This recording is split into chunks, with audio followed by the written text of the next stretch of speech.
1. Welcome, everyone, to week 7, if I'm not mistaken. Week 7 of the Idiot Brewing Company League. Today, instead of having TK, I have another idiot. Idiot, would you mind introducing yourself here?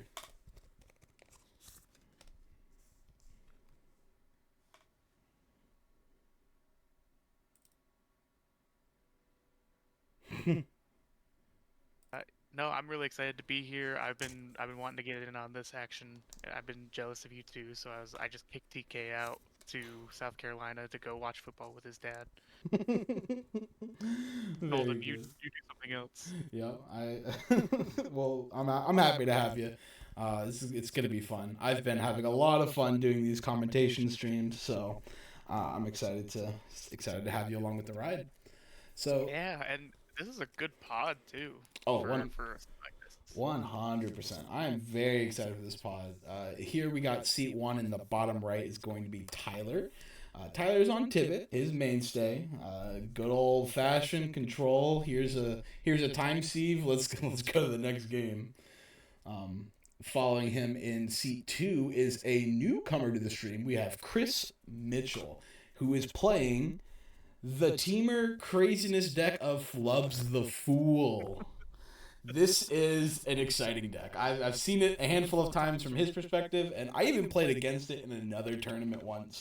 And it plays the exact same thing, where it's just kind of this hilarious storm deck that looks to just dump its entire hand and then kind of generate value off of flubs, drawing through its deck until they can kind of get into a Underworld Breach scenario. Just cast, go, draw, go. Until it It just almost reminds me of Joyride in a way. yeah, it does actually. Whereas like every single little thing you do is kind of a cantrip, and it gets to play these dumb things that who would play this in cEDH? I will because it draws me a card. And that's the entire reason. Very cool. In the top left, we have a second time comer of Ian Bjorgen. He's on the traditional blue farm.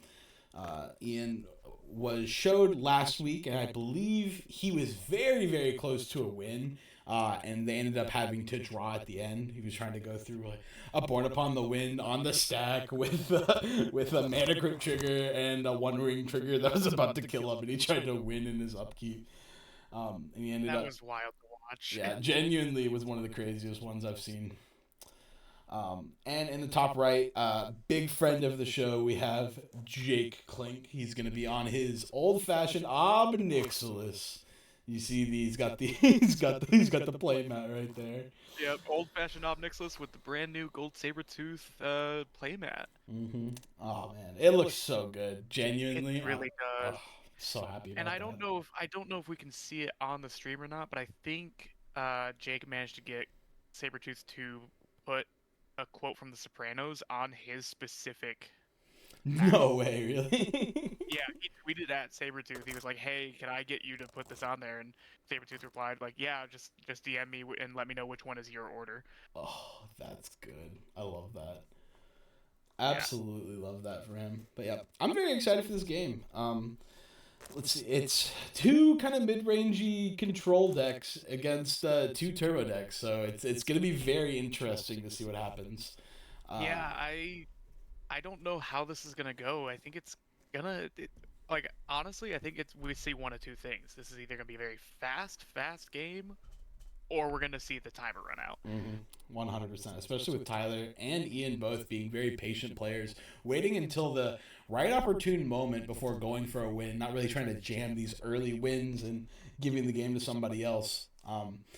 One important note, with the cEDH ban list in effect, these players are not playing with the ban list. We are playing pre-ban list cards, all because of the specific version of this league we're doing. Everyone has locked deck lists, and nobody wants to. Nobody wanted to use the changes, and I didn't want to have to force players to use the changes to go ahead and go down. So this is going to be pre-ban list. People, you're going to see Jeweled Lotuses, you're going to see Mana Crypts. That is fine. That is within the legal thing of the game. Starting off the game, we have two Gemstone Caverns from our aggro players, which is from the turbo decks. Absolutely good. Absolutely what you want to see when you're in the turbo seat. Definitely not what you want to see when you're in the mid-range control. Going into Tyler, he's going to use a Windswept Heath, fetching out for a Tundra, passing on to Flubs. Flubs is going to play a Bloodstained Mire and cracking it, going down, probably getting one of his, I would say a Volcanic Island. We might see a nice little setup piece. He could just dump his hand immediately and drop Flubs onto the table as well. I've seen this deck do some crazy things. I would not be shocked at all if he just is like, all right, I had 7 cards in my hand. I would like to end my turn 1 with 0. Exactly. Exactly. That's exactly where this deck wants to be. If you're looking for help on a stack war, don't look at the Flubs player. That's all I have to say. Do not look at the Flubs player because you're going to be thoroughly upset. It's one of the Well, unless they put down a Vexing Shusher. You know what? I said that a little preemptively. That's a fun way for this deck to actually help in the stacks battle. I love that. That's Absolutely. insane. That makes so much sense though, right? Because as we were kind of just alluding to, Flubs doesn't want to have cards in their hand. You can't look at them for control. But Vexing Shusher says, I don't need to have cards in my hand to interact, right? Mm-hmm. It's a very powerful tool, not just for yourself, but for the rest of the table. If you're in a sack war and you need to make sure that player B's counterspell stops the win, then you make that uncounterable and you're good. Yeah. You see a City of Brass and a Mox Opal, not really turning on that Mox Opal, which is a little sad to see. Moving into the Obnix, we've got a Dash Dot Ragavan hitting, going for a Polluted Delta. That's going to stay in the no-no zone forever. Making a treasure and passing right back onto Tivit. It's going to be very exciting to see here. You really want to see some explosive mana or some kind of draw engine come down for one of these decks. Otherwise, we might see a very quick end to this game. I don't. Legitimately, I was surprised that like an S Sentinel didn't come out of Tivit. With the Tundra coming out. Exactly. Normally, you don't really want to root for that when you're playing, one of these speedier decks. But I know if I'm Obnix, I kind of want to see Flubs be controlled immediately, and same with Flubs, right? You want to see the other aggro deck kind of pop off and be dealt with before going into your turn. I don't think either of these players wants to kind of try to jam a win into one of these two very careful players with very controlling decks. Yeah, and I think one thing to keep in mind too is there might be like a thing we might see as well is a fresh push from Blue Farm out of nowhere because there's so much expectation on Obnix and Flubs to go first. Mm-hmm. Like if that Blue Farm deck just is sitting on some powerful magic in the hand, then they might just go for it. That's very true.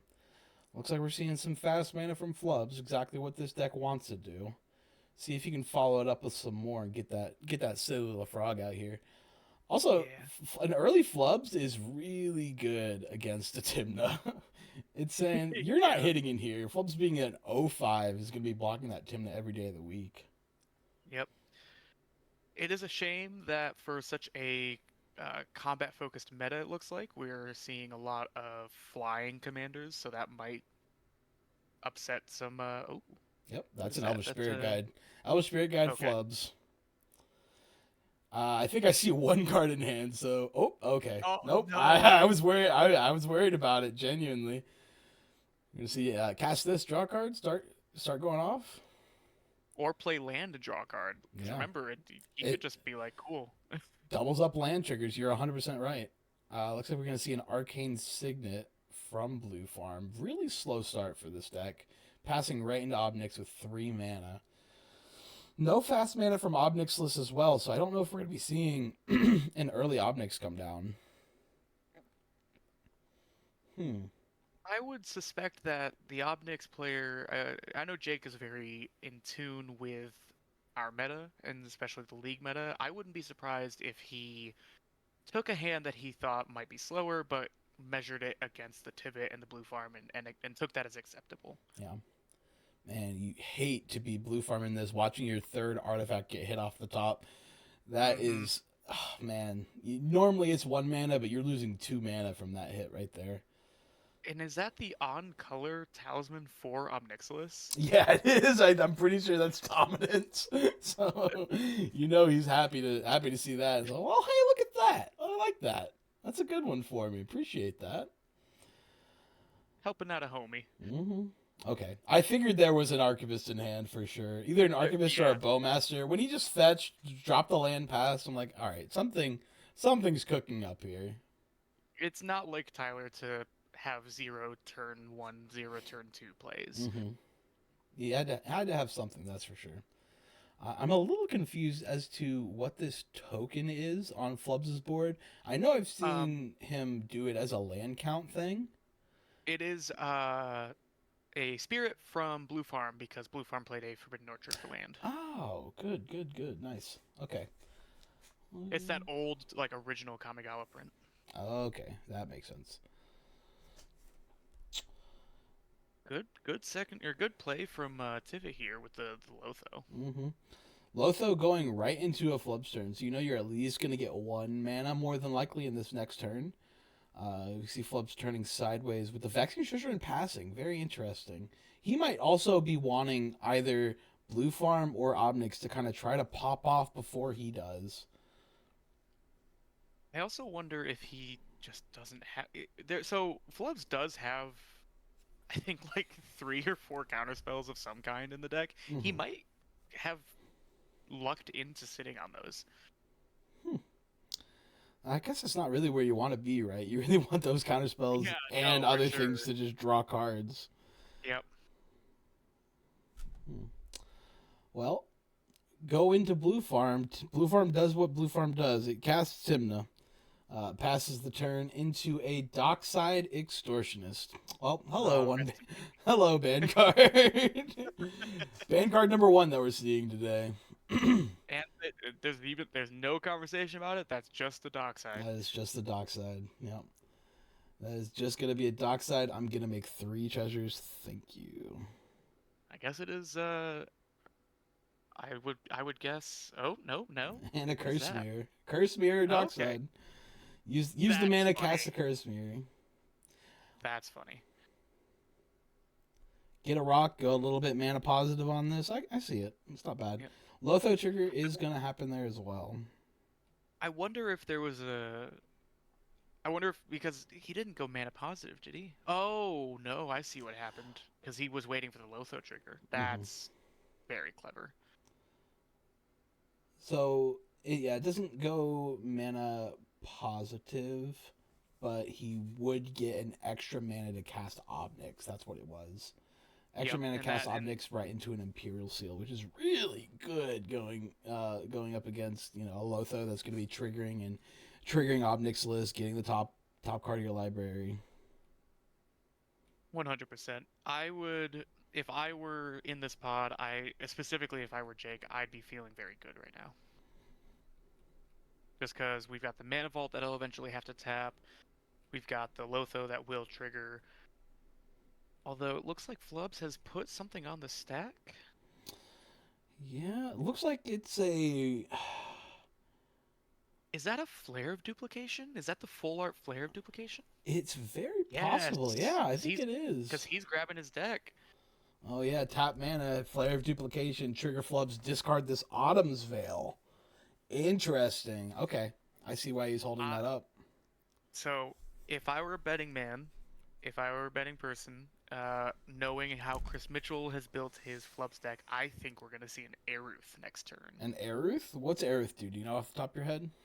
So Aruth is, I think, a 3-drop Is-It wizard. And she says if you would draw a card, instead you exile the top 2 cards of your library and you can play them this turn. Oh yeah, that with Flubs goes crazy because then everything Yeah, you play, you don't draw the card, so you're just Yep. exiling and going. Yeah, it is pretty much it's the Seeker Commander of the Flubs deck for at least Chris Mitchell. I think that's probably what he went and got, if I had to guess. I definitely would not be surprised myself. It's whenever you draw a card, so even like Yep. card for turn. Yep. Ooh, buddy. That's going to be pretty good for the Flubs. Cast that, trigger Flubs, draw a card. He will have to draw one more card right? Because it's going to be the only card in his hand if he draws it for turn, cast it, draw one from Flubs. But he could probably just go off to the races after that.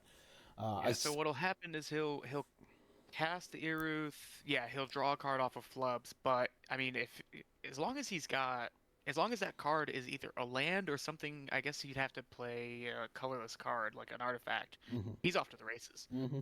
And he plays some of those like 0-drop artifact creatures like an Ornithopter, Memnite, Phyrexian Walker, if I'm not mistaken. I might Yep. be mistaken on the Phyrexian Walker. No, I think you're right on that one. He also plays he plays like 3 or 4 kobolds. Yeah, exactly. He does. The Kobolds of Carekeep just to kind Yep. of trigger Flubs go another, which is very reminiscent of that Joyer playstyle, like you said. Just play these Yep. 0-drops, doesn't matter. Let me get a trigger, please. Draw through. Yep. Yep. But it's also good in terms of like again the combat meta like with a Tymna. You have all these kobolds just running around hanging out. Mm-hmm. Suddenly you have blockers for those Tymnas and you just don't care about them. Yep. Incidental blocker is very funny. This Archibus of Ogma is putting in work, and now, Yeah. man, TK said it before. I've said it before as well. Like when it's good, it's great. Dude, I at first like when it was starting to see more play, I tried it out in a couple lists and I was like, man, it's just not doing anything. And then I saw TK start to play it again and I was like, oh, I'm just wrong. It looks like we go into Tivit. He's going to be casting an Arcane Signet. I wouldn't be surprised if we see him kind of hold back. I'm seeing a Touch the Spirit Realm being bled from his hand. Hold up that Touch the Spirit Realm. You don't really want to cast into your Lotho with Obnix around. You don't want to be giving that Obnix triggers. You know that Flubs is going to. You know that Blue Farm might as well, because Blue Farm needs to kind of play catch up in this game. Otherwise, it's going to sit there and do nothing. Well, I mean, especially like the Flubs, like you said, just went into in their turn with a tutor that no one really interrupted. If Flubs doesn't go for it, then you've got to consider that Obnix also just tutored. I wouldn't be surprised if we see maybe I'm crazy, maybe he drops the all will be one, but I also think he'll just drop some kind of super value engine. There's the Aeruth. Mm-hmm. Aeruth trigger Flubs. This is my colorless mana floating for the turn. You see, he's already got the Pokemon energy counters out. Yep. Ian picking up Flubs saying, wait, what's this do? Then pick up the Aeruth? No? Do we understand what's happening? It goes crazy, Ian. It goes crazy. Man, but unfortunately, Blue Farm still has no mana to interact. That's true. No mana to interact. We do know, it's gonna run the suite of free interaction spells. The only ones that hit Flubs though being Pact of Negation or Forcible. I think you really do pass on to the Tivit, who has a more developed board state, has drawn a couple more cards this turn, saying, "Hey, you deal with this." Yep. The other issue that they probably run into as well is the Vexing Shusher. Because what happens if someone puts out that Pact Negation or that Force Will and Flubs just says, actually, I don't care. Mm-hmm. Yep, he did leave up that mana for a reason too. Get lost. Get out of here, Flubs. Try again another time. I guess he does know where he's going. It's away from here. And he knows exactly how he got there. By getting lost. Very on theme for Get Lost to be what makes Flubs go into the command zone. 100%. It looks like we are still going to see a clue drop down, which is pretty nice. He does have 2 colorless floating mana, so you could go ahead and crack that. Well, so they are map tokens. Oh, map tokens. Yep. Which is why Get Lost was seeing play when it got printed, because nobody uses maps, which, don't get me wrong, I think the map mechanic is fun and an interesting one. But in terms of cEDH, you don't really see any reason to use map tokens. Mm-hmm.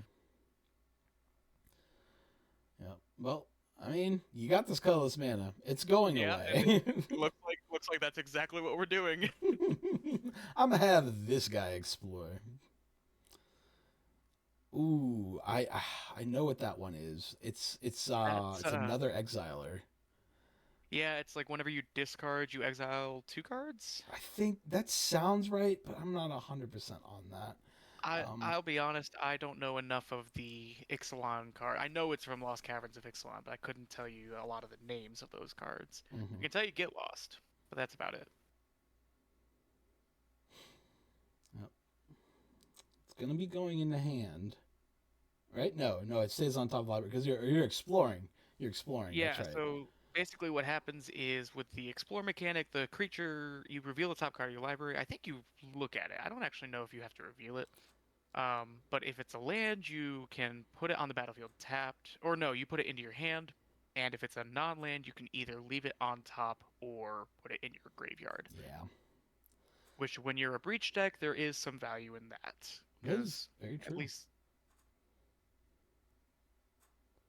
very, very true. it's like Flubs finally finished up. Yep. Got the second one. Putting some 1/1 counters on these spirits. Going into Blue Farm's turn, we got an untap. Looks like he wants to put something on the stack. Probably afraid of the Tivit saying no. I don't know. Tivit just get lost at Flubs. I think if you're Blue Farm now, this is the time to go ahead and develop your board. If we see a clone for this dockside, we can see a Kraum drop down and Mock Soap will get turned on. Then we're feeling pretty good about this. A lot of pointing, a lot of going. I see a lot of time saying these guys are both problems. Yep. I don't know what you're talking about. And there's the Phantasmal image, which is going to copy Dockside. Yeah. That's Dockside what Ian was trying to figure out. Goes 1, 2, 3, 4. Yep. Man, and seeing that Dockside hit on the Blue Farms field right now actually makes me realize I wonder if Mox Opal is a card that sees less play now that Dockside and Jeweled Lotus and Mana Crypt are all banned. Oh, that's a good question. I think, artifact heavy decks for sure aren't going to drop it, right? Because it's just a free mana rock. Your Kinnings are going to be keeping it around. Your Joyras, even though you don't really see Joyras, is going to be keeping it around. Rhystic Study is a good one. Rhystic Study going into an Ob Nix is always good. Back to the driver's seat, Blue Farm. Yep, that's a good hit off the top. Now, what do we have here? I didn't see what Ob Nix exiled, because we did hit a City of Brass. What is that? Is that an unstable amulet? I think it's the unstable amulet, yep. Then we got a Lotho trigger, going to trigger it again. Looks like we've got a land of some kind. I think it's one of the fetches. I think it's Marsh Flats, specifically. That feels right. Yeah, if this Rhystic Study lands, Blue Farm's going to be sitting... Okay, it looks like it did. It looks like it landed, which makes sense, pretty. Right? If you're Tivit, you're looking at that Rhystic Study, and you're thinking to yourself, I am tapped out right now. I need to have some backup in stopping Ob Nix. 100%. Which is probably what the conversation was before going into his turn. My assumption is Ian was looking at wanting to drop a Kraum possibly, and Tyler was talking, hey, look, he's going into his turn. He's got a good amount of mana. We need to go ahead and make sure we hold up some interaction for him, which I completely understand. Yeah. Completely understand. It's either that or honestly, since the conversation seemed to happen before the Fimage landed, it probably was a conversation from Ian saying, hey, I know this is going to look scary, but I'm trying to set up so that we can stop the Ob Nix. And then Tyler immediately following with, no, I understand. We're on the same page here. Yep, exactly. Fetch land. It's going to trigger the Archivist. Gain a life, draw a card. Unstable amulet. Enters the battlefield. Saying I'm still hellbent. Activate unstable. That's going to be a Tainted Pact, if I'm not mistaken. It's either Tainted Pact or Fiery Covenant. That's true. But I believe it's Demonic Tutor, I think. Is it Demonic Tutor? Hold on. We're going to get some triggers. Rhystic Study trigger, you will draw. Lotho trigger, you'll lose a life. Ob Nix trigger, I'll exile a card. Firebrand Archer, love to see that. Back to Demonic Tutor? We'll see what he does with his deck, because it's definitely not Fiery Covenant. He would have had to pay the life as part of the cost. Yep, paying life, declaring targets. Yep. Looks like he's picking up the top card for... Molten Duplication. There's something else that triggered. Oh, he casted it from exile. Unstable Amulet triggered. Oh, the unstable. Yep, that makes sense. It looks like it was a Demonic Tutor because we've picked up the deck. Molten Duplication is pretty good here, especially with a Dockside out already. And with Yep. the demonic tutor, we can go see some more mana abilities to go ahead and cast that. Trigger unstable amulet, see another ob trigger, copy dockside. There is 1, 2, 3, 4, 5, 6, 7, 8, 9, 10. If he's able to copy that dockside for 10, things are going to get crazy fast. We might see a game ender Mm-hmm. if that dockside gets to copy. Yeah. Obviously, it would probably go down to 5 with sacrificing the treasures, but still. Yep. The question becomes, because I'm trying to rack my brain about what's in Ob Nix, right? And I'm trying to think, so what do we grab here from the demonic tutor if that's our plan? And I'm not saying that is because I don't know what Jake's cooking in his brain, but because right now we're tapped out. Mm-hmm. We could see another free mana rock that he drew as well. Um, if he needs 2 mana rocks, he could go get Mox Amber. Mox Amber, Mox Opal would do it as well. Just enough to cast that Molten Duplication. Molten Duplication is colorless and a red, if I'm not mistaken. So That's correct. I Yep. would not be surprised if we saw something along those lines. It could be something for a later turn as well. Maybe he doesn't want to go full gas right now. Um, He's got the elbow on the table. I know I've seen Jake do that before. That's him thinking, mhm. what am I gonna do right now? Yep. Into an Archivist of Ogma with a Tivit that has a lot of cards and a Ristic Study on Blue Farm. I completely understand with not wanting to kind of go balls to the wall. Yep. So he's swinging his dockside, making sure nobody else can copy it. That's good. That's Yep. good. So Yeah. Looks end like of he's turn. playing Oh yeah. responsibly.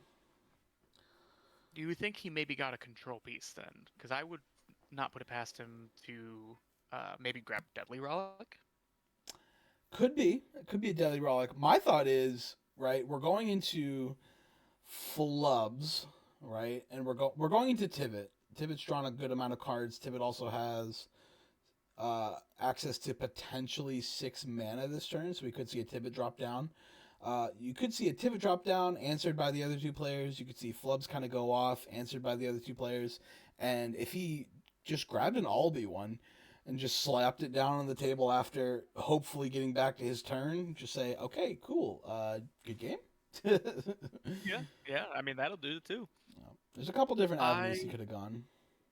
I'm curious because I definitely think if I had to guess about Tyler, I think Tyler's gonna continue to hold back because even if he plays the land for turn, and does nothing else but play Tivit, that puts him in a very risky position.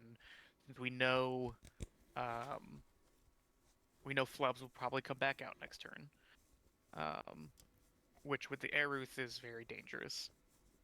Blue Farm is starting to develop as well. I don't. Is that just the one card in hand, or is that just a stack of cards I think it's a for stack. Blue I Farm? think it's a stack. Yeah, it's a Yeah. so. The Ristic study definitely seems to begin paying off. Yeah, I don't know what's I like I said, I knew going into this that it was going to be a fascinating game, and so far it looks like our players are just trying to all probably collectively.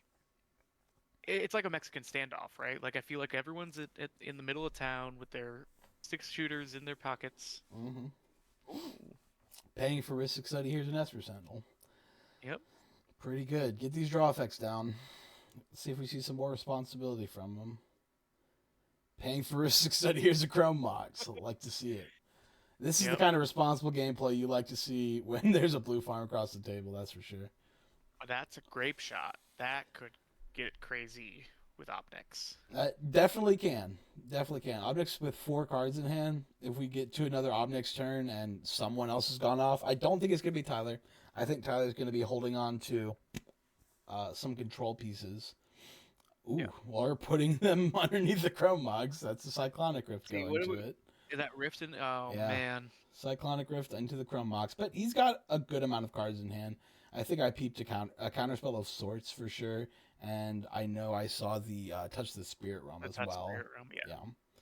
So, Flubs, no cards in hand. He will need to see a land off the top. Yeah. Oh, no. Okay, he's just going to untap Mana Vault. Yeah. Go for it on the next go round.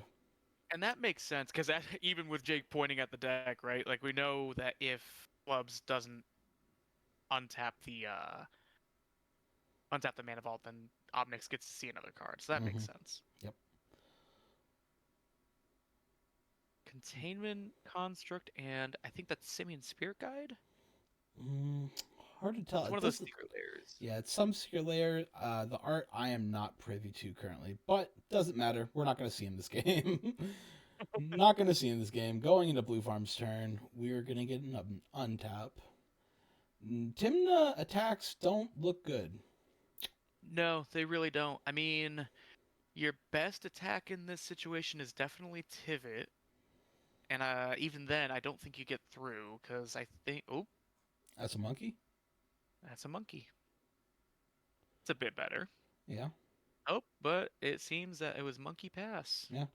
Regular monkey, not dashed. Yep. Makes sense. Like we said, I think Tivit trades pretty much anything on the board for either Tymna or monkey. Yeah. I am not sure of the power and toughness of the Exiler on Flubs board, and we know that Ob Nixilis is massive, so just a couple triggers, you know. Yeah. We know that he explored his spirits, because that was something I forgot to mention as well. If you put the card in the graveyard, I believe you get a 1/1 counter on the creature. That's why it's target creature explores. Pretty good. Unclear as to what the... Oh, it's a spirit. Oh, yeah, because we had to maintain board state. Gonna be a spirit. Thank you, Tyler, for putting something underneath that. Not just being a random die. Untapped, looks like we have a Talisman or Mamber. I believe that's... He paid 2 mana, so I'm going with Talisman. Talisman, because he did pay 2 for it. Yeah. Yeah. Which, if he's got double Talisman of Dominance, that just is funny to me. Oh, 100%. Ooh, what? Oh, is that a Cabal Ritual? The From the Vault Cabal Ritual? From the Vault Cabal? Could see that. I think you might be right. He might just try and put an Obi-Wan on the table. See, an Obi-Wan in this scenario with no one going for it is a lot riskier. Much riskier. We are going to be paying for Rhystic Study, though. Lotho will trigger, which triggers Ob Nixilis, which gets him a gamble. Gamble's pretty good here. Yeah, because, I mean... Yeah, it looks like Cabal Ritual resolved. So, this man fascinates me, right? The way that Jake plays this deck. I always think I know what he's going to do, and then he does something completely different. There's always something that he's seeing that I'm not. Yeah, I think that's his hand. He sees his hand and the game in a different state, so... Well, I mean, even when I'm, like, spectating him and I'm watching from behind, right? And I see his hand and I see what potential lines he has. He always goes somewhere different. That's true. Grape Shot. So that's what? Storm Count 2 plus the original, so 3 triggers? 3 Grape Shot triggers. Face. Trigger Ob Nixilis. That is my assumption anyway. You might throw one at the Phantasmal Image as well. I was just about to say, might have to get rid of that image, because at any point, because we know Tivit still probably plays its clones. The last thing you want to see. Yeah. The last thing you want to see is a Tivit cloning that, and here's a Tivit for free. Nothing else is tapped. One of the more terrifying things for sure. Looks like a little bit of speculation going around the table. We've got 4 or 5 mana from Tivit. Tivit's like, yeah, it's a Grape Shot. He can see a couple cards. Who cares?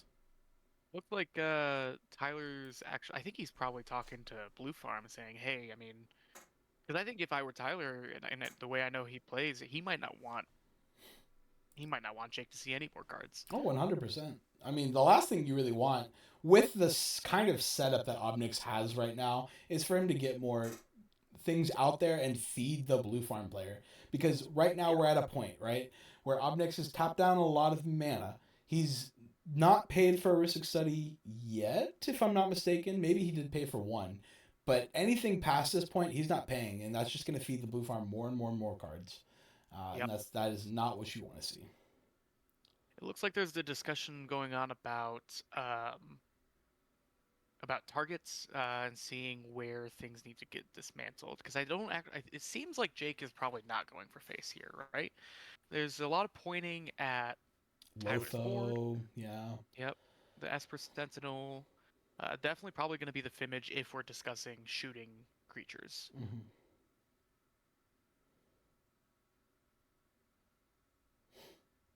Very interesting. Whereas Flubs is probably just coming in being like, what do you, I mean, you guys can... Flubs looks up from his phone like, hey, is it my turn yet? Do I get to do my thing? Can I just play my game? Yeah. Flubs really does get to just play this hilarious game where it's kind of like Magda, right?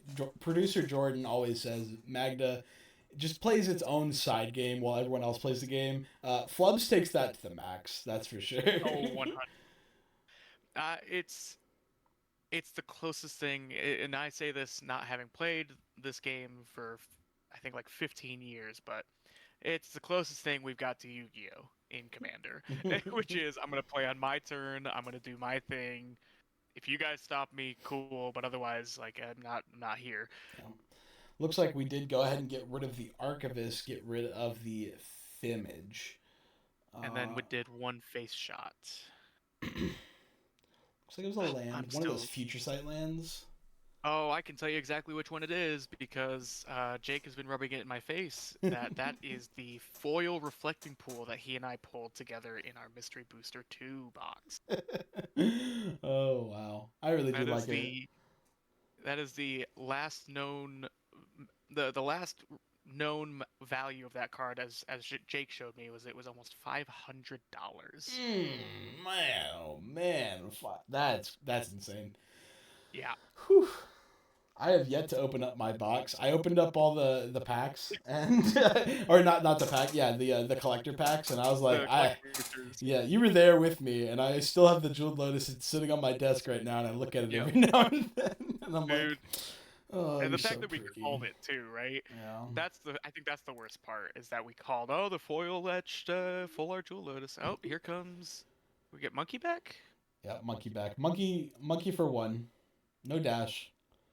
No dash on the Monkey. Which makes sense. Yep. Makes sense, because there's not much to dash into other than a brick wall. I think you dash into Blue Farm probably, right? Blue Farm wants its Monkey up still, and doesn't want to block with a Tymna. Oh, because I always forget that Tymna's a 2/2, not a 1/3 or something. Yeah, I don't know. Thrasios is the 1/3. That's what it is. I think I've just conflated their stats because they always show up together. It's either that or Kraum, and I know that Tymna's not a 5/4 or 4/5 or something. Kraum is a 4/4. Oh, okay. Yeah. Looks like a little bit of discussion as to what might happen on an end step, and then we're just going to go ahead and pass into Tivit. Now, this is the scary part of Tivit, right? Tivit's got 5, 6, 7, 8 mana. So we can see a Tivit hit the stack with 2 mana up for protection and start really kind of grinding in. The question is, do we try to go for it knowing that we probably can't pay for Rhystic Study? You can pay for Rhystic Study on the Tivit and still have that 2 mana up for sure. I don't think we see a counter war over a Tivit, right? As Tivit is the master politicker at this table. Tyler's very good at politicking, and he's very patient. As we see, he just goes ahead, shocks in a land, and passes. Which, at the very least, tells me he's trying to sit on something that needs as much mana as he can get. Mm-hmm. Going to Flub's turn. Exile the top 2 cards of your library. Don't draw them. Here's a Fierce Guardianship. Fierce Guardianship and land of some kind. I think that's a training center. That sounds right. It's not typed. It doesn't have any of the basic types. Mm-hmm. Cast Flubs. I have a Vexing Shusher. This is resolving. Not if it's Sink into Stupor. It could be Sink into Stupor. This is true. And if you want to hard cast a Mindbreak Trap on a Flub, sure. it's going to cast enough spells that Mindbreak Trap is free later on. So I don't think I Yeah. would go ahead and use one against a Flubs personally. But to be Um, fair, it can be I think scary. I think staring at the Fierce Guardianship in the exile, I probably would, if I had the option, hardcast the Mindbreak Trap here if I were someone else, because I can stop Flubs right here and right now. I don't have to worry about the Shusher, and I don't have to worry about the Fierce Guardianship later. Well, you know that Tivit has the touch the spirit realm, so I Right. don't think he's really all that scared. But this is the go moment, right? We've got a Kin, we've got a Lotus Petal. Imagine we are going to cast. Yep, there it is. Lotus Petal, trigger Flubs, trigger trigger trigger. There's a Mana Crypt. Looks like we're paying for Ristic Study though. We're being a responsible Flubs player, which those two words don't go hand in hand for the most part. No, he understands very little, but I guess his taxes he does. Mm-hmm. Is that? Oh god, it's one of those future sight cards. Is that Mox Amber? Is there Future Sight Yeah, Mox it's Amber?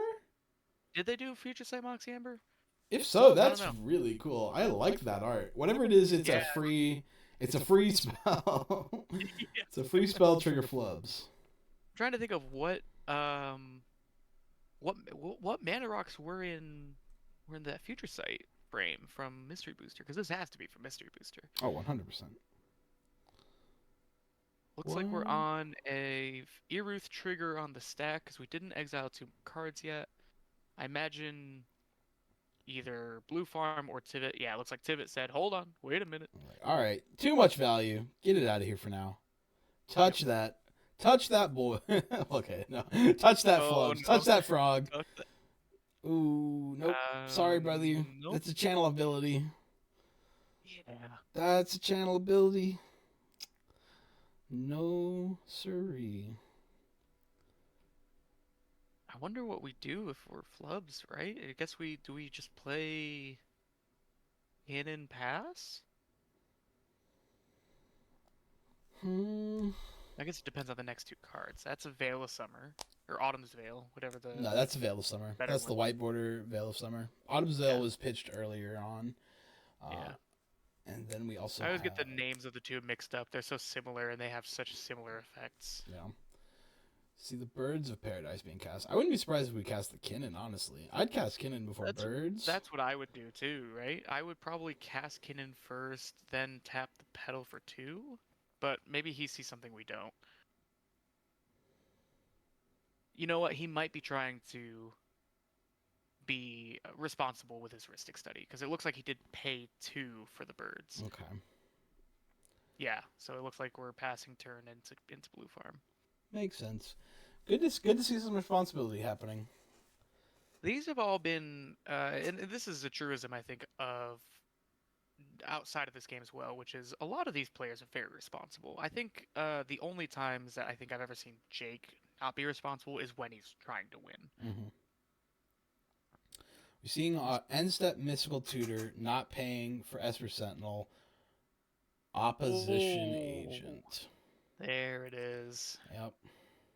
We knew it had to show up at some point. With the amount of cards that we've been seeing this game, with the amount of control that Tyler has been trying to play. Mm-hmm.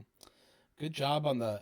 I like to think, and maybe I'm giving too much credit here, but the follow-up with the Vamp Tutor makes me really happy, because it's like, Mystical Tutor, test the waters. Okay, cool. I'm going to get what I actually want now that you showed me what your stop is for this. I guess maybe I'm conflating it. Maybe he's just like, okay, I guess I do. I'm willing to sign on that, because if there, I think, because we both, I think it was both Tyler and Ian are both historically from a 1v1 format. Yes. So a lot of gameplay knowledge between the two of them. So watching those two play, especially each other, is almost like watching a game of chess. Mm-hmm. I really do like it. Those are two of my really good friends, and I love to see that they're here in this league together. It's really fun commentating their games and seeing them kind of grow as players throughout here, and just really going off. A little bit of a discussion happening here as we see when is this happening, because there's a Fierce Guardianship in exile, and those cards are still around until the end of turn. And Flubs came back at the beginning of the end step, but not at cleanup where he no longer gets to play those cards, so he still had Yeah. access to the Fierce Guardianship to go ahead and stop this Vampiric Tutor. Um, With a Veil of Summer to back it up and a Vexing Shusher to back it up. mm-hmm. So Flubs is over here saying, I may not do much, but I'm stopping you. I'm not the stepfather. I'm the father that stepped up. I'm doing what I can, folks. Yeah. Looks like Vampiric Tutor did just eat the Fierce. Back to Back to opposition the- agent on the stack. Yep. That's the look of, all right, what do I have for this opposition agent? And over there, just Jake sitting pretty. He's like, you know what? You guys do what you gotta do. Mm-hmm. We like to see this happen. I love seeing all of these counter spells. Oh my gosh, Force of Will pitching a pact of negation. Wow. Really needs this mystical tutor to go off. Trigger Optics, thank you.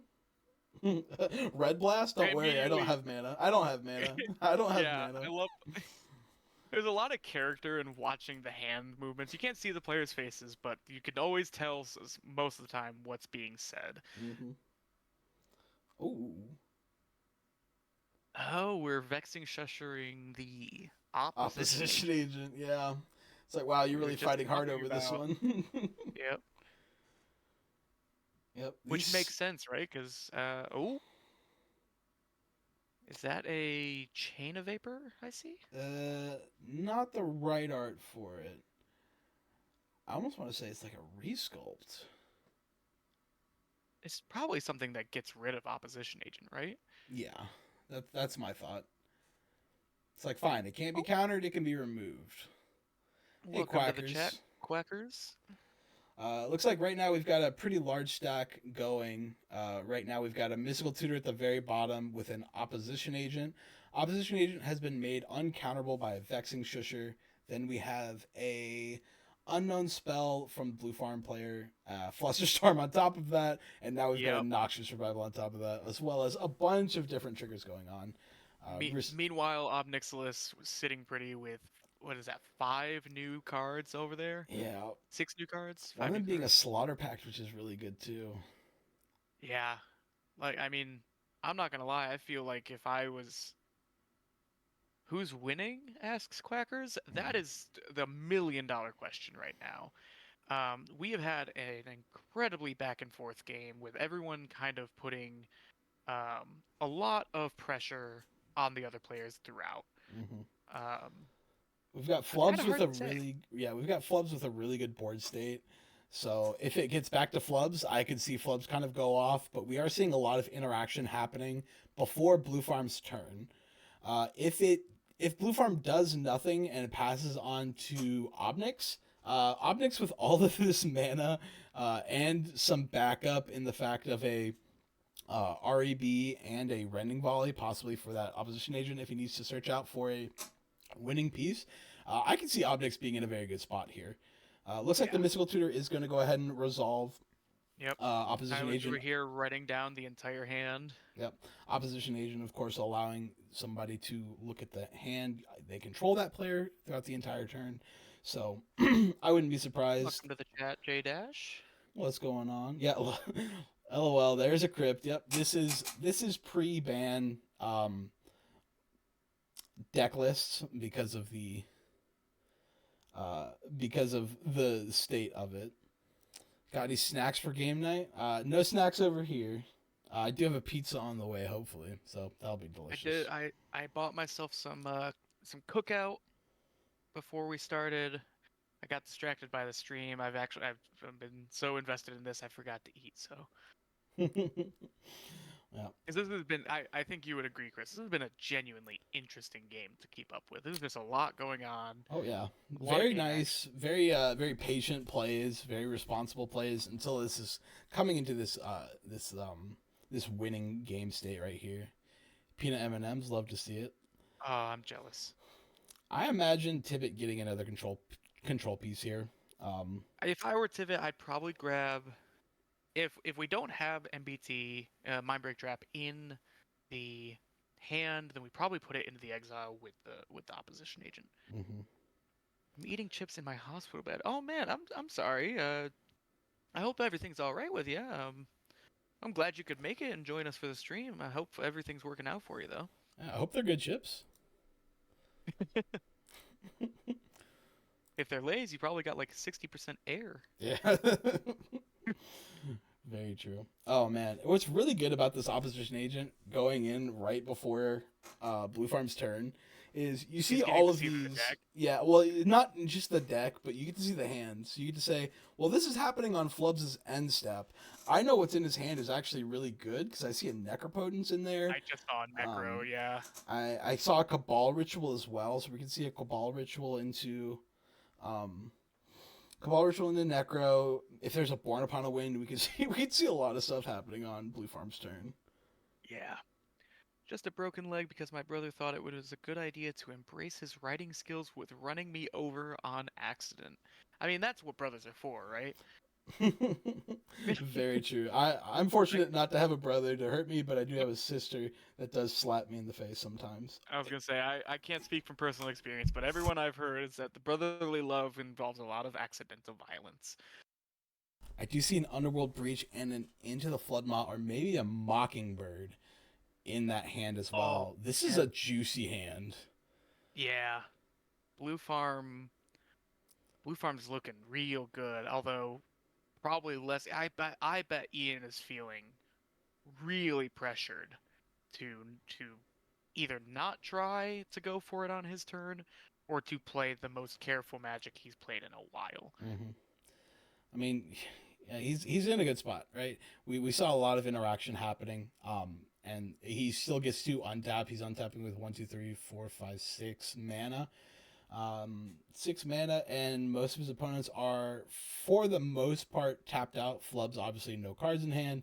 The only person that's going to be able to stop is going to be Tivit. Tivit only has 4 mana. Tivit does have a good amount of cards in hand. We'll get to draw another card off of the Esper Sentinel, more than likely going into this. So that's pretty good. Grabs the silence, just says, no, this is too good of a hand.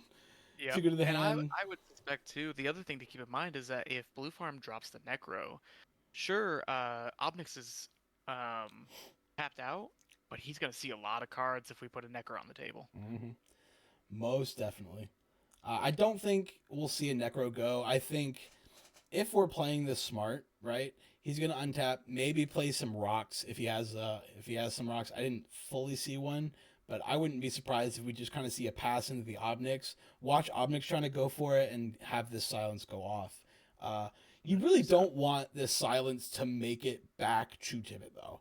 That is 100%. If it gets to Tivit's turn and he has the silence up, you could see a GG really quickly. I think yeah, I would go so far as to say that I think we are in the final stretch of turns, if I had to guess. Yeah. They do still ran have. Over also, mine was my back, and it was a car. He's my twin. Man, we got a lot of injured folks over here. I'm sorry. Or at least we're glad you're here. Glad to see that you're alive, which is the most important part. That is the most important. Looks like we do go ahead and just pass on into Obnix. Obnix is going to cast a mana crit, paying for both Ristic and Esper Sentinel. Scared to go off too hard into this known silence, which is 100% understandable. But, oh man, this Unstable Amulet. This Unstable Amulet is going to be really good. Yep. Really, and at really this good. point, in terms of taxes, we're just looking at the Ristic study for his turn. Yep. Because the Esper Sentinel's already triggered. At this point, if I was Obnix, I wouldn't care about Lotho getting a treasure because I want to see more cards. Mm-hmm. And he's got just so much mana. And you saw a bunch of counterspells get used as well. Yep. And there's the Obi-Wan. Yep. Yep. With the RAB to back it up. Mm. Yep. Go ahead, buddy. Cast that silence.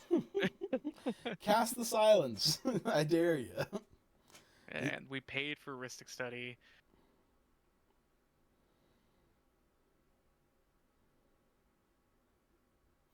Can't really Man, see what else just got put in. Looks like the that's players. Prosper that we're looking at. That's Prosper? Ooh, buddy. Yeah. Well, this game could be over right here, right now. It looks like Tyler's doing some mana math.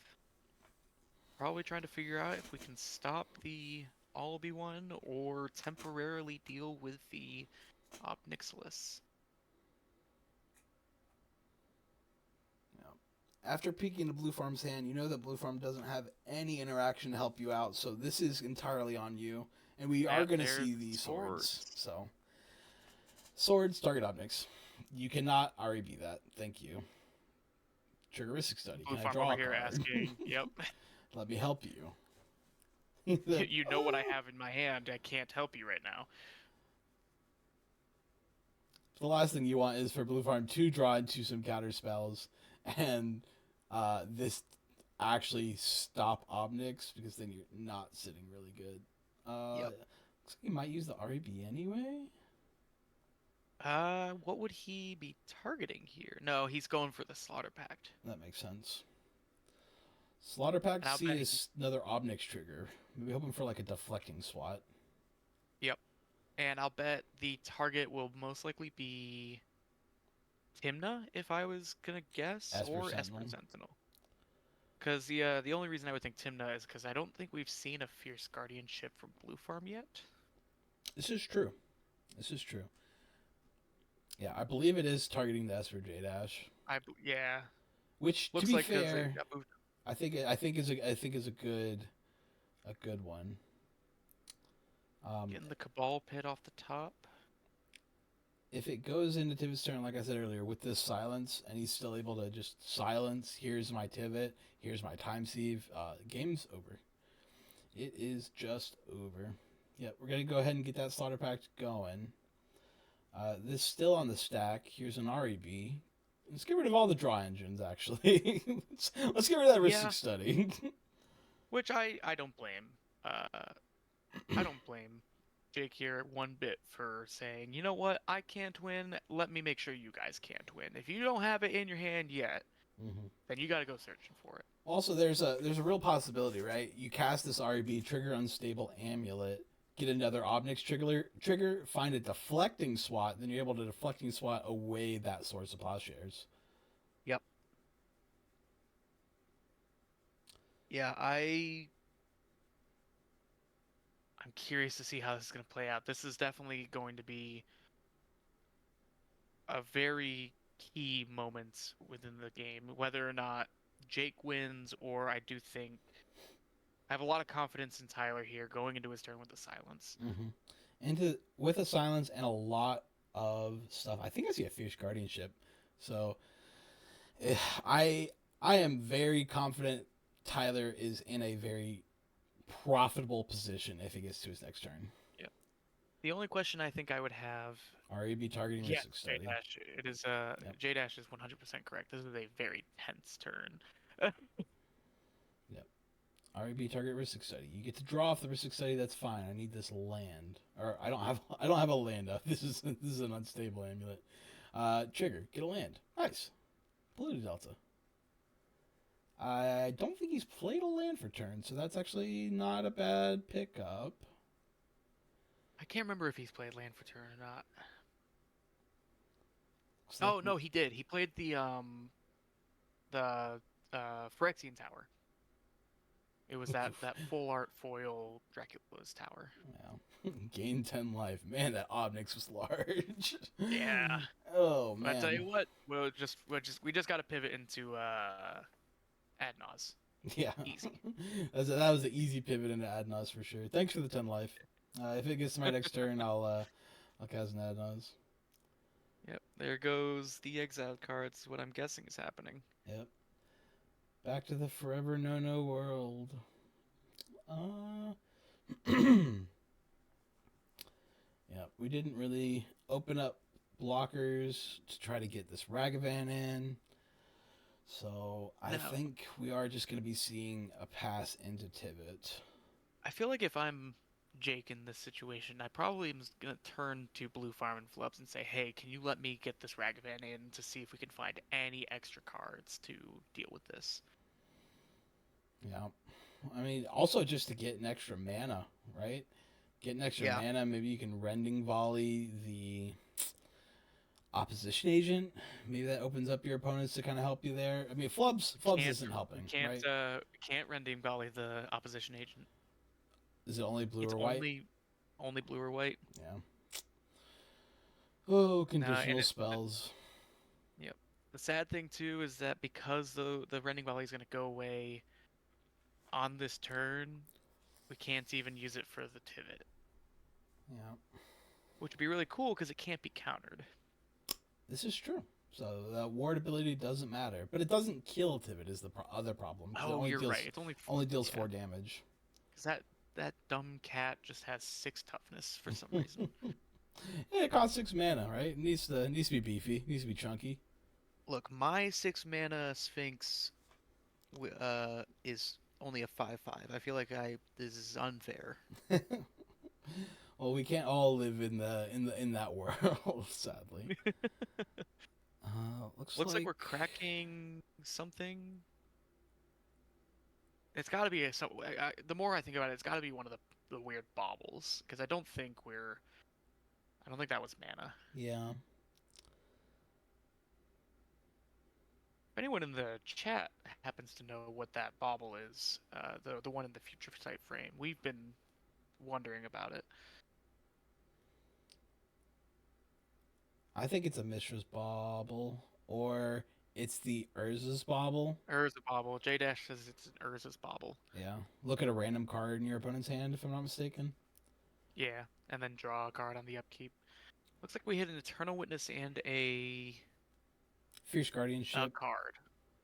I thought we've already seen Fierce Guardianship. Oh, we Noxious Revivaled it earlier. Yeah. Is that what we did? Yeah, that is what we Oh did. my god. That's so good. Going into Tivit's turn. Well, we're not seeing an Upkeep Silence, which, to be fair, I think might have been the play if you knew that Flubs was going to be getting a trigger like that. So he might just wait. Like I said, we've got, I think, 15 minutes. So actually, it's kind of go time now, right? 15 minutes is that pivotal time, right? If Flubs goes ahead and eats up a good chunk of the clock on his next turn, maybe you even want the silence for the Flubs turn, you kind of need to hit the go button now, especially if you're Tivit. Because Tivit into a timed game can be really hard, especially with an Ob Nix at 54 life. Yeah, and I would guess that the reason we didn't see the upkeep silence is because we don't have the time sieve. Yeah. He's drawn a lot of cards, it's true, but we haven't been able to curate those cards. I think he just didn't find the time sieve yet. And so right now we're having a conversation with the table about what is this turn cycle going to look like. Yeah. Also, do see a Force of Negation. I see it's a fairy. He played a land for turn. He's going to play a Mox Opal. This is fine now. And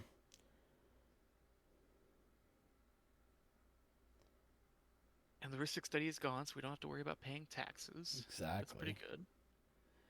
Exactly. Checking the notes. What's in his hand? I wrote this all down. He didn't cast anything. How many cards in hand? A lot. There's 3 you don't know of.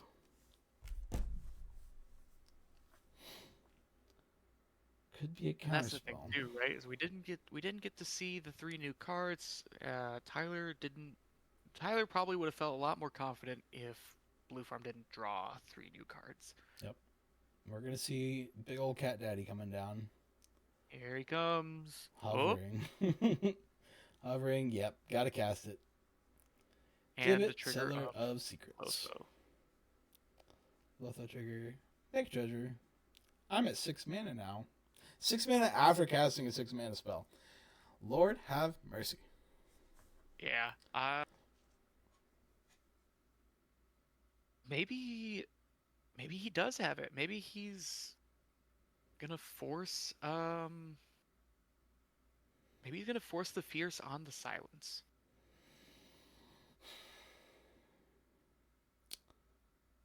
Because I would imagine, now that we know there's a fierce guardianship, we have to protect the time sieve at all costs. Mm-hmm.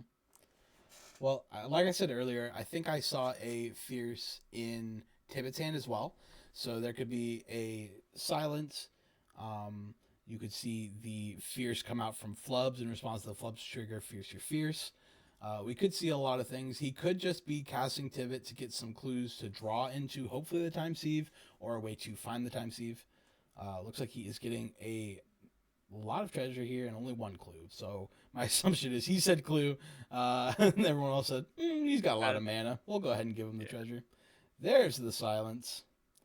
There's also a Teferi in hand. There's a lot of quiet time over here. If these spells resolve, Flubs is first in priority. I have a fierce, he says. Can't back it up with the Vexing Shusher, but I can play the fierce. Yep. Fierce Guardianship's gonna get cast. Trigger on Flubs. We see a response. No, we do not. Okay. Nope, Rejuvenating Springs and a. I think that's a Mana Crypt. No, that's one of the Moxen. I think that's Chrome Mox or Mox Amber.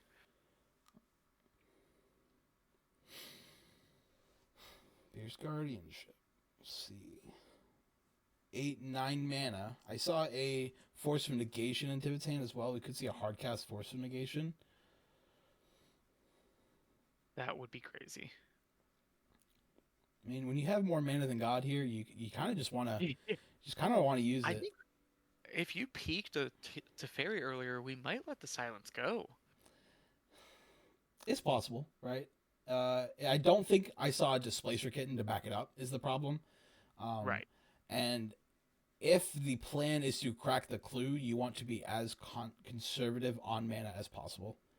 But it looks like we are going to let the silence go. That's Blue Farm silence, by the way, Tyler. That's Blue Farm. Tyler, don't steal that card. We do see the Teferi, though. So that's fine.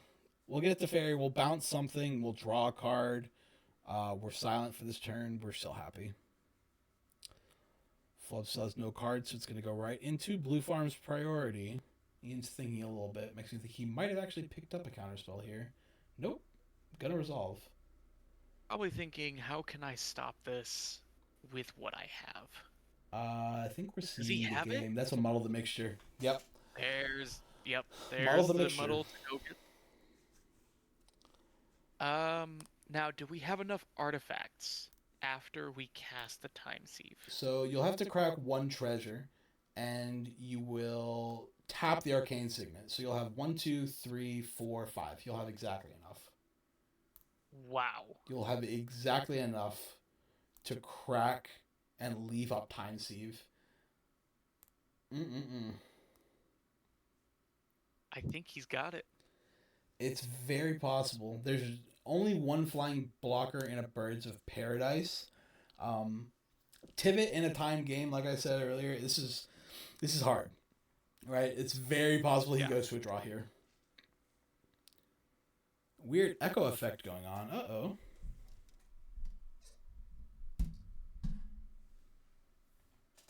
That's weird. Yeah. Does this sound any better? Sound any worse?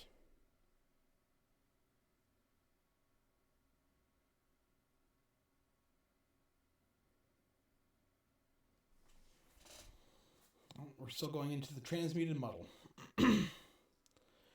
Transmuted muddle on the stack to go get a time sieve. We are interested, very interested in seeing this go. I feel like it is the same. It is the same. Jae says it's the same.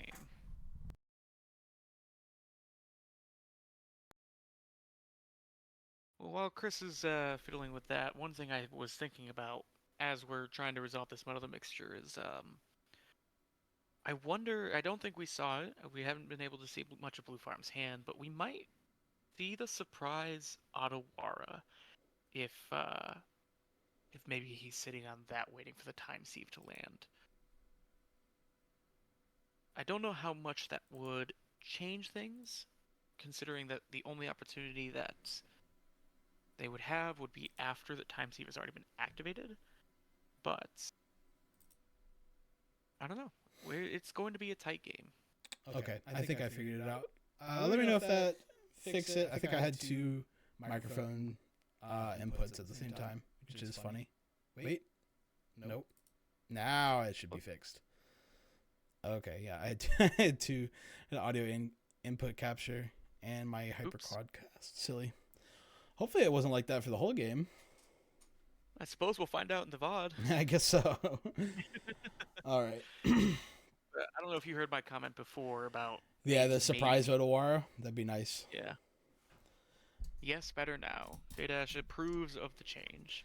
Thank you, Josh. Yeah, but like I said, I don't actually think an Odawara changes a tremendous amount here, mainly because the only timing that Odawara would have is after the time sieve has been activated. Because you can't target Tivit, because you don't have enough mana for the ward. Mm-hmm. Yep. Well, actually, hold on. Before I say that, 1, 2, 3, 4, 5, 6. We do have enough for the ward. Odawara is 3. Yeah, 3 and then 3. No, ward 4. No, ward 3. Ward 3, I'm sorry. Yep, we have exactly enough to hit Tivit. That, I'm not saying he has it, I don't know, but that, I think for as much consideration as Ian is taking to his hand, that's the only thing I can think of that would be in play here.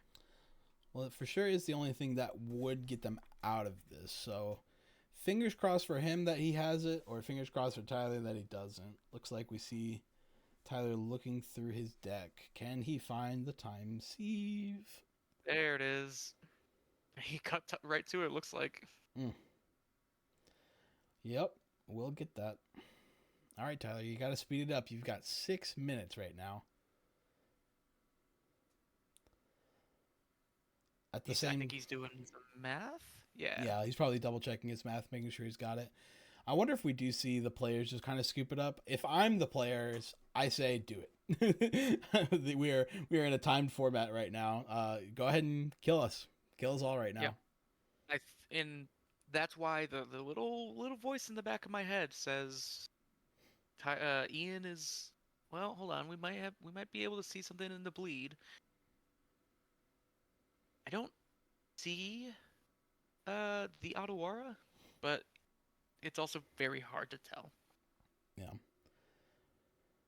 I don't know if we're going to see an Odawara here, but personally, I think we can. Looks like everyone's counting their mana for some reason. I do think we will see, one, the pace of play be picked up by Tyler to try to go ahead and close this game out. Oh, Tyler. What is the plan?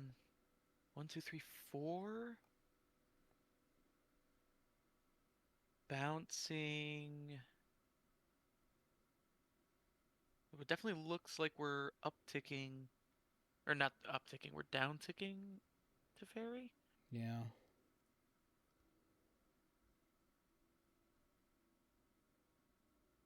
Oh my. Oh dear.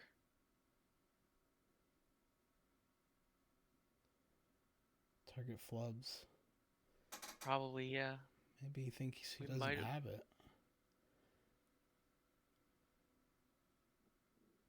Could have sworn he did. How did he just tap the arcane signet? I believe I'm pretty sure you're right that he had it.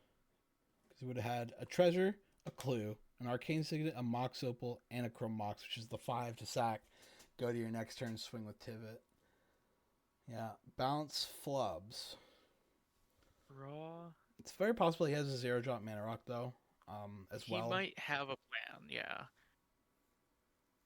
I think for as much consideration as he was taking, he might. What a crazy. So here's a question: what if he sacks the time sieve to itself? If he has a Savine's Wreck, yeah. Savine's Wreck. If he has a Savine's Wreck, that's a good plan to go for it. But I don't know. I like being as safe as humanly possible. Yeah. That's just me personally. It is going to be a fascinating play here.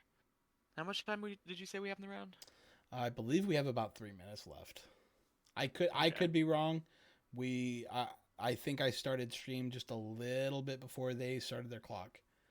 Yeah, he passed it on. I don't know. I saw him point to the arcane signet, so he might have also realized the mistake as well. But I think he messed up there. I think he realized he messed up. Yeah. Does that mean Flubs has this? No, Flubs is in the hand. That's fine. That's a Wheel of Fortune. Yeah, cast Flubs. Cast Flubs from my hand. Cast his Wheel of Fortune. Go. Yep. Teferi does say I can't help you stop this now.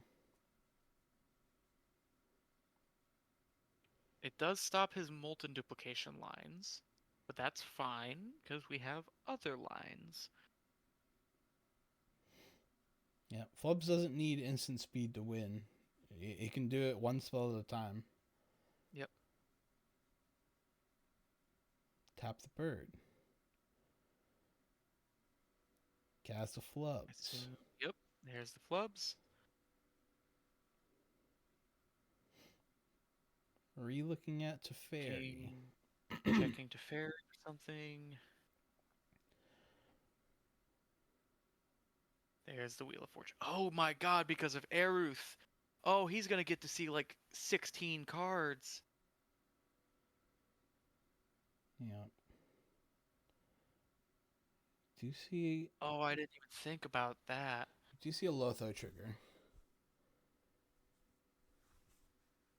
Odawara. Ooh, yeah, buddy. So, yeah, there's a problem here, right? If this Lotho trigger resolves, Time Sieve then uses that treasure to go. To take back the turn. Yeah. And Ian's like, no, I want a turn. Yep. It's my turn. My turn to play this game. Odawara, I believe, targeting Time Sieve. I would have to assume so, right? Or it's targeting Tivit and he just used the Dark Ritual to pay.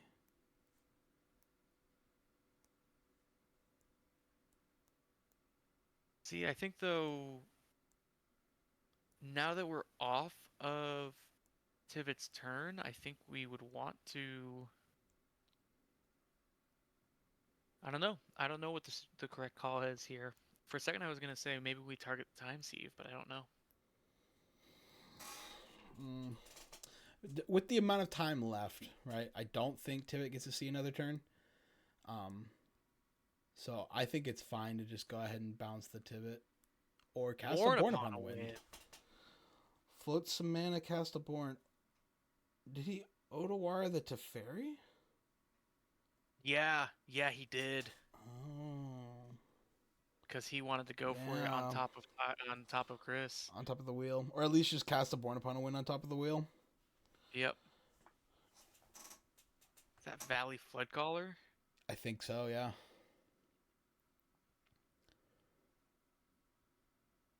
Yep. Valley Floodcaller is still pretty good. Put out there? Exile the Spirit and Spirit Guide. Another black Underworld Breach. Underworld Breach. Ooh, buddy. What we've been on this turn cycle for, I think, like this one turn cycle has been most of the game, and it has been intense every step of the way. Yeah, it's hitting that cracking point where time in the round is almost ready to be called, and everyone's like, okay, well, I've got to go now. if I don't go now, then what am I even doing here? Yep. That's crazy. I did not expect to see all of this happen. Exile 3 cards. 2 black mana. Go up with a Dark Writ. Yeah, cast another Dark Ritual. We're gonna Brain Freeze? He only has black mana right now. He's got that treasure as well. Smothering Tithe. Oh, Smothering Tithe before the wheel. Oh my god. Smothering Tithe before the wheel. Ooh, buddy. Oh man. Now, for what minimally it is worth, he will only get 14 treasures, not 21. Yeah, only 14. It's fine. Yeah. We're good. Yes. All right. Moving down the stack, Force Negation is going to exile Born Upon a Wind. Another Lotho trigger will make another treasure. Dockside Extortionist. Ooh, buddy. Okay. this is a crazy time. Intense. This is a crazy time. Okay.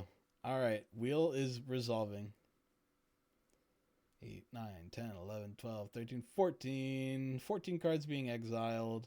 Yep. 7 cards being drawn by each other player. Valley Floodcaller is there as well. Oh man, if without the Born Upon a Wind, I think Chris probably has it because he's got the food chain, he's got the ballista, he's got so many 0 drops to just turn into cards with flubs. Mm-hmm. I think if he doesn't have it, it's because we've seen some insane amounts of card advantage show up in. I mean, there's also to think about. There's a Valley Floodcaller. There's a Underworld Breach, and there are 14 treasures from Blue Farm, who also just got a brand new 7. Meaning dumping his hand into the graveyard to fuel the breach as well. I wouldn't be surprised if we do see Blue Farm kind of pull it out on top of whatever win attempt Flubs tries. It's gonna get messy, like I said. We're in for the whole look at it. So Chris Mitchell's picking up his cards. He's like, all right, let me actually assess I'm gonna put these in my hand. These are exiled, but this is essentially my hand right now. That's the timer, I think. I think we just saw the timer pop up on the phone, so this is going to be the last turn. Mana Crypt. I think he's trying to move through phases to get this mana out. Well, he just dropped a Gaia's Cradle. Chris did, and so there's a Flubs trigger. I believe Ian is responding to all these triggers. Makes sense. Mana Crypt says if you're gonna get more cards, I want to do things before you get more cards. Something to remember too is that the opposition agent has not gone away. So if the Blue Farm didn't find what they needed in those 7 cards, we might have some issues. That's true. Looks like he still might be going on top of the Flubs trigger. That makes sense.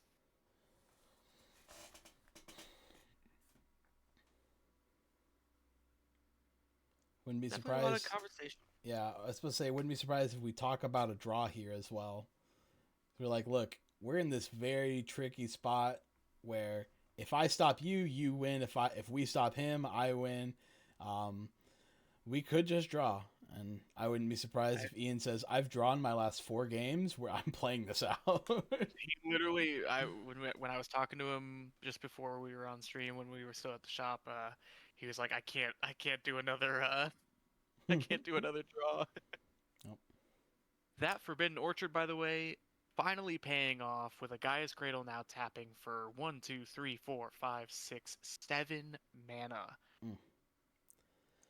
There's that blue spell from earlier, which I'm not 100% as to what it is still. If anybody can tell me what that card is, I'd be much appreciated. Almost looks like a snapback, but I'm not sure. Yeah. Could also just be snap untap lands, maybe? Maybe. Looks like we're looking at each other's graveyards to see what's going on. Or no, that was the exile pile. I think.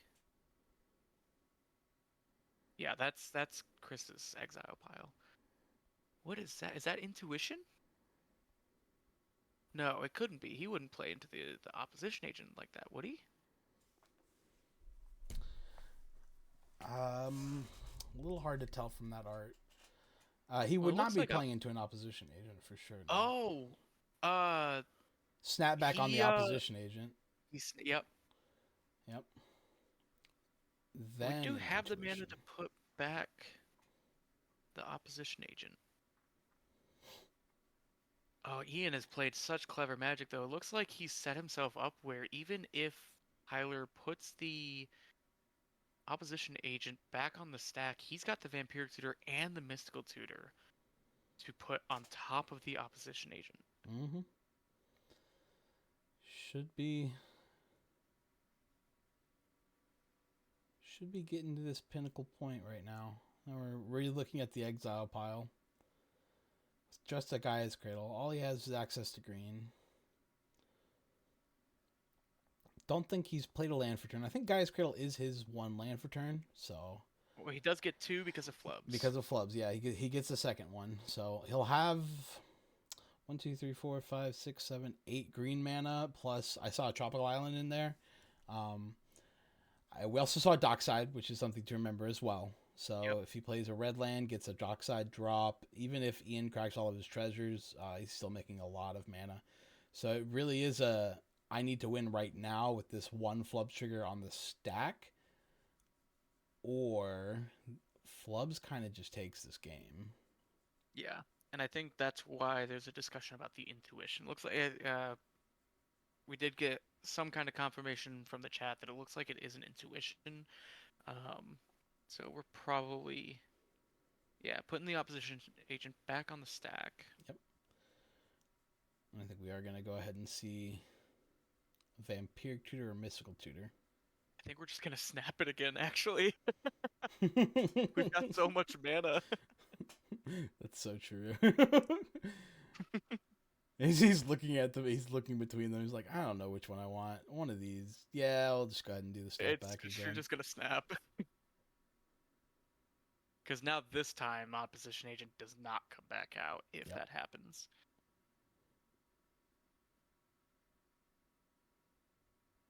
Lots of discussion amongst the players. Lots of, hey, Flubs, what's going on in that exile pile? You got any answers? Flubs saying, nope, just the win.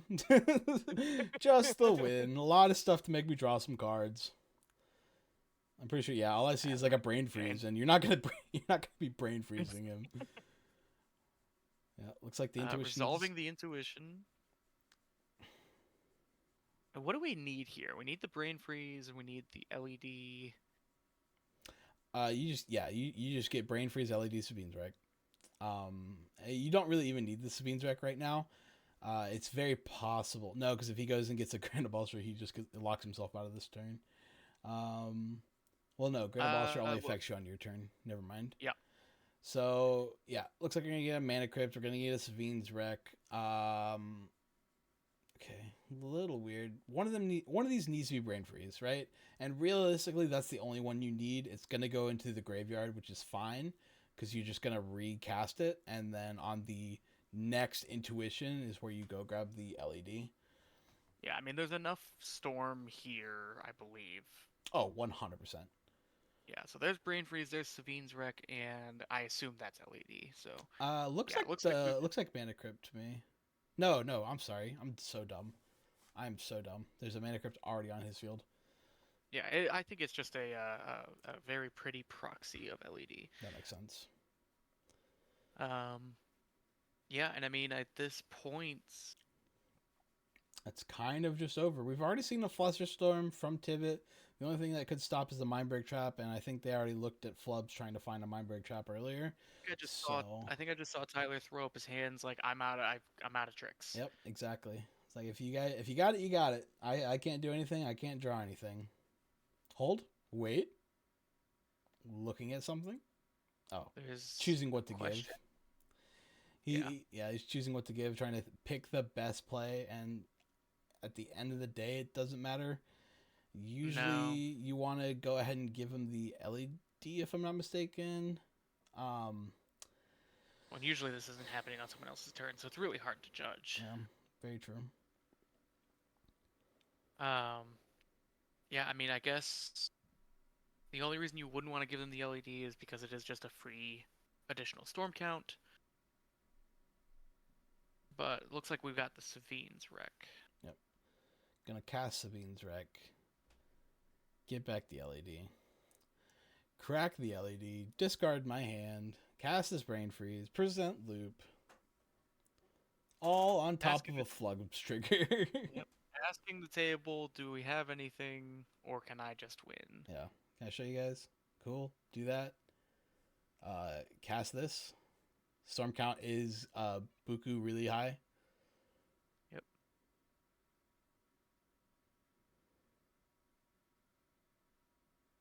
And yeah, I mean, how do we not lose here? The only thing is a mind break trap, and like you said, we already looked for that through Flubs. Um, Yep. And I feel I like we would have done that on the first brain freeze. If we're milling now, I think he's got it. mhm. Yeah, I think he's basically just milling right now until he finds the Thassa's Oracle, just to show, hey, this is Yep. how I'm gonna win right now.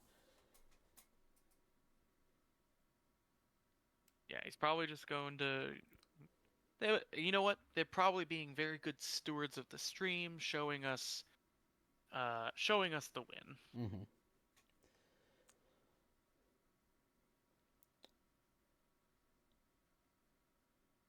Oh, I think it would be really funny if someone threw a like a hey, draw a card, bud.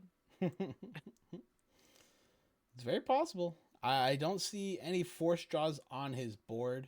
Okay, yeah, he's just gonna Yeah, go grab there's Demonic Consultation, Thassa's Oracle. Say, hey, I put these on the stack. Is that cool? All right. Yep, there's game. Good job, everybody. All What right. a phenomenal game to watch, and I imagine Absolutely even fun. more intense to play. Oh, 100%. Congratulations to our winner, Ian, winning on top of a Flubs trigger on Flubs' turn in time with a Valley Flood Collar, making everything instant speed for him. This was very good. I genuinely really do appreciate our players. I appreciate everybody that came in to watch this game with us. Big thank you to the Comic Dimension for letting us host our games here. If you guys want and live in the Greensboro area, please visit the Comic Dimension on Spring Garden Street in Greensboro. We'd be big fans if you guys could come over there. Idiots are playing there every roughly Tuesday and Friday night, and we'd love to see you guys there. And please feel free to check us out on the idiotbrewingcompany.com, or not .com, Idiot Brewing Company on YouTube. We also have a Twitter. We also have a TikTok. We also have a Discord. So please feel free to join us there, and we'd love to see you. Got anything to Yeah, say to the people, July? I mean, I think you covered it all. I thank you for having me. Thank you for letting me replace TK for a week. Oh yeah. This was a lot of fun. Watching the games, hanging out with you guys, hanging out with you especially. We don't get to do that as much as we used to, and I'm very glad that we get to see, we get to talk and play, or not play, but watch Magic together. Watch some really good Magic. Yep, it was really fun doing it with you too, and I'd love to have you on again. Thank you guys for joining us. We hope you guys have a wonderful rest of your night, and say bye to the people, July. Bye to the people, July. Bye, people. All right, catch you later.